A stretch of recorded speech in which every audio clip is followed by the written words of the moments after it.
বিধানসভা ভোটের রণডঙ্কা অনেকদিন আগে বেজে গিয়েছিল। এবার বিধানসভা ভোটের সবথেকে গুরুত্বপূর্ণ বিষয় হলো শাসক দল তৃণমূল কংগ্রেস প্রায় ৭২ জন বিদায়ী বিধায়ককে টিকিট দেয়নি।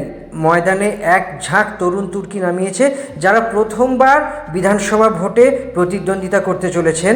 তরুণ তুর্কির সঙ্গে সঙ্গে বিভিন্ন জগতের মানুষেরা, যারা এবারে শাসক দলের পক্ষে লড়াই করবে এবং প্রথমবার ভোটে দাঁড়িয়ে জয়লাভ করবে এমনই বিশেষজ্ঞরা মনে করছেন। তবে বিভিন্ন ক্যালকুলেশন, বিভিন্ন রসায়ন এবং বিভিন্ন রকমের ঘটনার ঘনঘটা তো অপেক্ষা করছেই। বিধানসভা ভোটে কী হতে চলেছে, আগামী দিনে কি হবে, 23 এবং 29 এই দুই দফা দিয়েই পশ্চিমবঙ্গে এবারের বিধানসভা ভোট সুসম্পন্ন হবে। এবং একই সঙ্গে বলা যেতে পারে যে আগামী 4 তারিখ অর্থাৎ 4 মে রেজাল্টে বিভিন্ন সমীক্ষা বা ওপিনিয়ন যে পলগুলো আছে, ওপিনিয়ন পল বারবার দাবি করছে যে শাসক দল তৃণমূল ফের ক্ষমতায় আসছে, অর্থাৎ চতুর্থবারের মতো পশ্চিমবঙ্গ অর্থাৎ এই রাজ্যের মুখ্যমন্ত্রীর চেয়ারে বসতে চলেছেন মমতা বন্দ্যোপাধ্যায়। যদি তেমন কোনো রকমের গণ্ডগোল না হয়, সেক্ষেত্রে বলাই যায় যে এইবারের ভোটে তিনি আবার জিতে ক্ষমতা দখল করবে। কিন্তু বিভিন্ন সার্ভেতে সিটের দিকটা একটু কম বেশি দেখিয়েছে। কেউ বলছে 185 থেকে 93, কেউ বলছে 200-র কাছাকাছি, কেউ বলছে 200+, এবং শাসক দল দাবি করছে যে 240+ ক্ষমতা নিয়ে আসবে। তো যেই 10 জন ভোটে দাঁড়িয়েছেন নতুন প্রথমবার, তারা জিতবেন। তাদের মধ্যে অন্যতম হলো বালি থেকে দাঁড়িয়েছেন কৈলাস মিশ্র। তিনি বালিতে সাংগঠনিক পদে আছেন এবং তার অত্যন্ত এলাকায় সুনাম আছে এবং তার খ্যাতি আছে এবং তার দক্ষতা আছে। সব মিলিয়ে মনে করা হচ্ছে তিনি জিতবেন এবং ভালো মার্জিনেই জিতবেন। এরপরে পানিহাটিতে নির্মল ঘোষের ছেলে অর্থাৎ বর্তমানের বিধায়ক নির্মল ঘোষের ছেলে তীর্থঙ্কর ঘোষ এখানে জয়লাভ করবেন। এবং সব থেকে বড় কথা, এই ভোটের অত্যন্ত গুরুত্বপূর্ণ বিষয় হলো এই আসন থেকেই বিজেপির প্রার্থী হয়ে দাঁড়িয়েছেন অভয়ের মা। ফলে সবার চোখ এই সিটের দিকে থাকবে এবং কি হতে চলেছে সেটা 4 তারিখ জানবেন। তবে সমীক্ষা বলছে এগিয়ে আছেন তীর্থঙ্কর ঘোষ এবং তিনি জিততে পারেন। মানিকতলা কেন্দ্র থেকে শ্রেয়া পাণ্ডে, প্রয়াত ক্রেতা সুরক্ষামন্ত্রী সাধন পাণ্ডে সুকন্যা শ্রেয়া পাণ্ডে মানিকতলা থেকে দাঁড়িয়েছে এবং তার বিরুদ্ধে এইবার লড়বেন বিজেপি তাপস রায়। কিন্তু সব দিক থেকে বিচার বিশ্লেষণ করে বলা যায় যে মানিকতলা কেন্দ্র থেকে বড়সড় কোনো বিপর্যয় না হলে শ্রেয়া পাণ্ডেই বিধানসভায় যাচ্ছেন এবং সাধন পাণ্ডের মৃত্যুর পর তার উত্তরসূরি হিসেবে সুপ্তি পাণ্ডে এবং শ্রেয়া পাণ্ডে এখন ভোটে দাঁড়িয়েছেন। উত্তরপাড়া এবার জমজমাট লড়াই।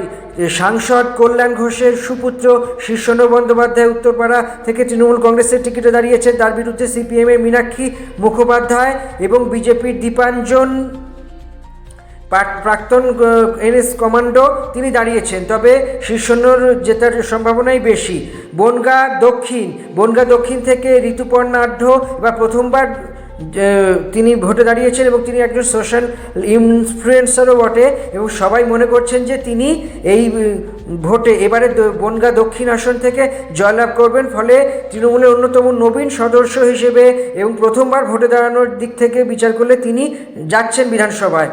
তৃণাঙ্কুর ভট্টাচার্য ছাত্র পরিষদের সভাপতি, তিনি এবার প্রথমবার নোয়াপাড়াতে দাঁড়িয়েছেন। তার বিরুদ্ধে নোয়াপাড়ার ডাকাবুকো অর্থাৎ বিজেপির ডাকাবুকো নেতা অর্জুন সিং দাঁড়িয়েছেন এবং বলা যাচ্ছে যে তার বিরুদ্ধে চোরাসদ বইলেও মঞ্জু বসু এবং অর্জুন সিং কোনোভাবেই তাকে হারাতে পারবে না এবং তিনি বিধানসভায় যাচ্ছেন এবারে নিশ্চিত একেবারে।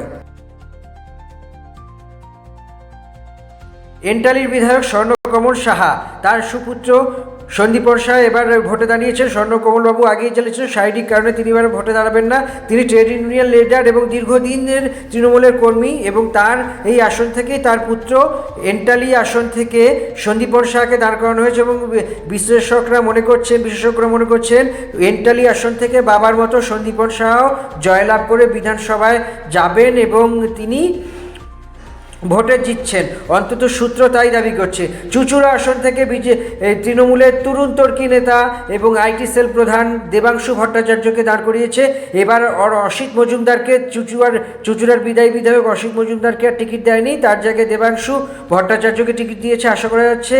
এবং অনেকেই মনে করছেন দেবাংশু তার কারিশমা এবং স্বচ্ছ ভাবমূর্তি এবং বক্তা হিসেবে সুন্দর বক্তব্য প্রকাশ করেছেন, ফলে তার জেতার সম্ভাবনা প্রচুর আছে। পরেশ পালের শরীরের অবস্থা খারাপ, ভালো নয়, তিনি দলকে আর্জি করার জন্য তিনি বেলেঘাটা আসন থেকে আর দাঁড়াননি, দীর্ঘ বেলেঘাটা আসন থেকে তিনি জয়লাভ করেছিলেন। এবার সেই জায়গায় দাঁড়াচ্ছেন তৃণমূলের রাজ্য সম্পাদক অর্থাৎ রাজ্য সম্পাদক ও মুখপাত্র কুণাল ঘোষ দাঁড়িয়েছেন। আশা করা যাচ্ছে বেলেঘাটা এই আসন থেকে কুণাল ঘোষ পরেশ পালের সেই আসন ধারাকে বজায় রেখে জয়ী হবেন। খড়দা থেকে প্রাক্তন সাংবাদিক দেবদীপ পুরোহিত জয় নিশ্চিত, প্রায় এমনটাই মনে করা হচ্ছে। বিশেষজ্ঞরা মনে হচ্ছেন খড়দা আসন থেকে দেবদীপ পুরোহিত জয়লাভ করবেন এবং প্রথমবার বিধানসভা আসনের প্রতিদ্বন্দ্বিতা করে তৃণমূল হয়ে তিনি নির্বাচিত হবেন এবং নির্বাচিত হয়ে তিনি বিধানসভায় যাবেন। এই যে আমরা 10 প্রার্থীর কথা বললাম, এই 10 প্রার্থী প্রথমবার বিধানসভা ভোটে দাঁড়িয়ে তৃণমূলের হয়ে জয়লাভ করবে এবং বিধানসভায় যাবে, এই নিয়ে প্রায় এক প্রকার নিশ্চিত বিশেষজ্ঞ মহল। কিন্তু এটি একটি প্রক্রিয়াই বটে, এটি কোনো ফলাফল না, কিন্তু সম্ভাবনাই বেশি। আসল ফলাফল জানতে পারা যাবে আগামী 4 মে, তখনই সব পরিষ্কার হবে কি হতে চলেছে। তাই অপেক্ষা আর মাত্র কয়েক দিনের।